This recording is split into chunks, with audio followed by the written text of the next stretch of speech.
Hello दोस्तों, जंगल fun cartoons आप सबके लिए क्या है एक न्यू स्टोरी। एक छोटे से गांव में जहां चारों तरफ खेत और पेड़ थे, वहीं एक छोटा सा भूरा पिल्ला रहता था। उसका नाम था मोती। मोती बहुत प्यारा और समझदार था।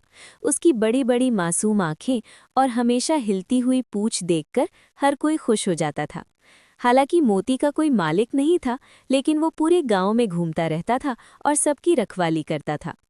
गांव के कुछ लोग उसे खाना दे देते थे, तो कुछ बच्चे उसके साथ खेलते थे। मोती का सबसे पसंदीदा काम था रात में गांव की गलियों में घूमना। जब सब लोग सो जाते थे, तब मोती धीरे धीरे गलियों में चलता और हर चीज पर नजर रखता। उसे लगता था कि जैसे पूरे गांव की सुरक्षा उसकी जिम्मेदारी है। एक शांत रात। एक रात गांव में बहुत शांति थी। आसमान में चांद चमक रहा था और हल्की ठंडी हवा चल रही थी। गांव के सभी लोग अपने अपने घरों में सो रहे थे। मोती भी एक पेड़ के नीचे लेटा हुआ था। अचानक उसे हल्की सी खड़खड़ाहट की आवाज सुनाई दी। मोती तुरंत उठ बैठा। उसने कान खड़े कर लिए और ध्यान से सुनने लगा। आवाज पास के सरपंच के घर की तरफ से आ रही थी। शक की शुरुआत। मोती धीरे धीरे उस घर की तरफ बढ़ा। जैसे ही वो घर के पास पहुंचा, उसने देखा कि एक आदमी चुपके से दीवार कूदकर अंदर जा रहा था। उस आदमी के हाथ में एक बड़ा बैग था। मोती समझ गया कि ये कोई चोर है। लेकिन मोती छोटा था। अगर वो सीधे उस चोर के पास जाता तो चोर उसे चोट पहुंचा सकता था। इसलिए मोती ने एक योजना बनाई। चोर की निगरानी। मोती चुपचाप झाड़ियों के पीछे छिपकर चोर को देखने लगा। चोर धीरे धीरे घर के अंदर गया और कुछ देर बाद बाहर आया। उसके बैग में अब कुछ भारी चीजें थी। शायद उसने घर से पैसे या कीमती सामान चुरा लिया था। चोर अब भागने की तैयारी कर रहा था। मोती की चालाकी। जैसे ही चोर दीवार के पास पहुंचा, मोती अचानक जोर जोर से भौंकने लगा। भौं भौं भौं। रात की शांति में उसकी आवाज पूरे गांव में गूंजने लगी। चोर घबरा गया।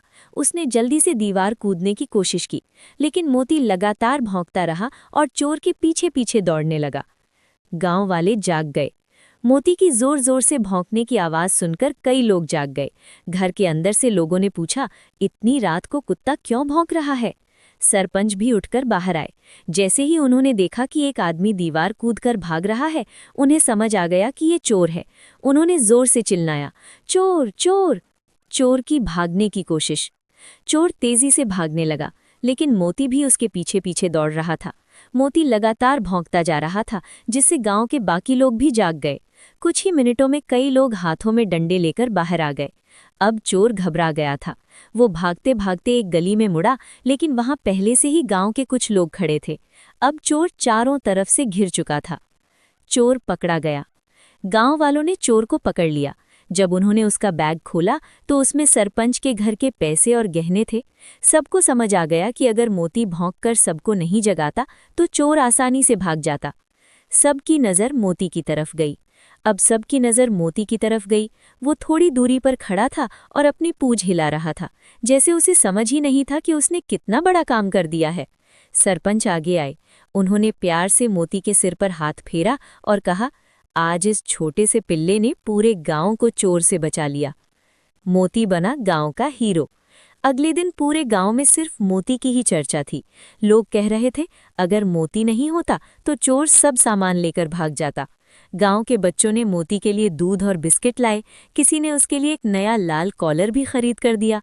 अब मोती सिर्फ एक आवारा पिल्ला नहीं था, वो पूरे गांव का हीरो बन चुका था।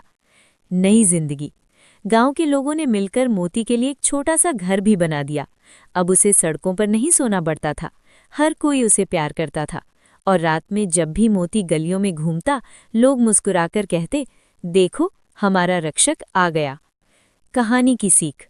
उस छोटे से पिल्ले ने सबको ये सिखा दिया कि साहस और ईमानदारी के लिए बड़ा होना जरूरी नहीं होता। कभी-कभी सबसे छोटा भी सबसे बड़ा काम कर सकता है। और उस दिन से गांव के लोग गर्व से कहते थे, मोती सिर्फ एक पिल्ला नहीं, हमारे गांव का सच्चा रक्षक है। अगर आपको पपी की हेल्पिंग स्टोरी अच्छी लगी तो चैनल को सब्सक्राइब करो और वीडियो लाइक भी।